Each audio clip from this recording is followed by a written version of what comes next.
RIP. John Shelby Spong, former Newark bishop who pushed for LGBTQ+ inclusion, dies at 90. Retired Newark Bishop John Shelby Spong, a best-selling author and cleric known for his progressive theology and his support of LGBTQ+ clergy in the Episcopal Church, has died. He was 90. It is with great sadness that we announce the death of the RT. Rev. John Shelby Spong. He died peacefully in his sleep on Sunday morning. St. Paul's Episcopal Church in Richmond, Virginia, where Spong had once been pastor, announced on Sept. Spong made headlines as the bishop of the Diocese of Newark, where he served for more than 2 decades, and in 1989, ordained the first openly gay male priest in the Episcopal Church.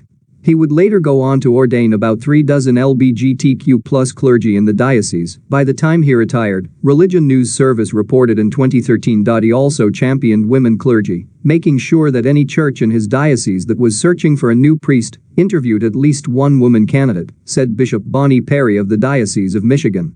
That put him light years ahead of leaders in the Episcopal Church, said Perry, who was ordained as a priest by Spong in 1990. He was part of a pivot to this idea that we are not your grandfather's Episcopal Church, she said.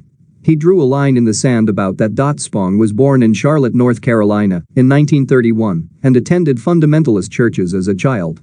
After his father died when Spong was 12, he found a mentor in an Episcopal priest named Robert Crandall, under whose influence he attended Virginia Theological Seminary, graduating in 1955.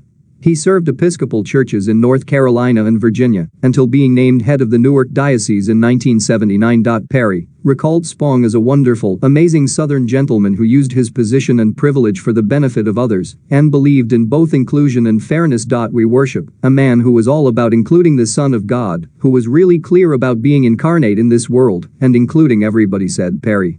If we are trying to construct denominations that are about excluding people, we are screwed. An author of more than a dozen books, Spong had a knack for communicating complex theology to lay readers, said Kelly Hughes, president of Detchand Hughes & Associates Public Relations, and a longtime book publicist specializing in religious thought. Hughes worked with Spong on a number of books, starting with Living in Sin. A Bishop Rethinks Human Sexuality, Spong's breakout book in the late 1990s, and The Sins of Scripture, which earned a blurb from cable television host Bill O'Reilly. On book tours, Spong would draw crowds of hundreds of people, said Hughes, many of them LGBTQ+ Christians and seekers or their parents.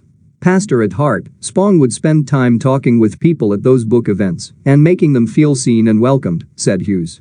He also connected with readers who were Christian but did not want to check their brain at the door. As Spong often put it, they felt able to remain in the church because of him, said Hughes. Spong's liberal views on theology were met with anger and dismissal by critics who saw him as preaching something different from Christianity, which was seen as a betrayal of his role as a bishop charged with defending the faith. He was part of a movement of writers who felt the Christian faith needed to adapt to a changing world in order to have a viable future,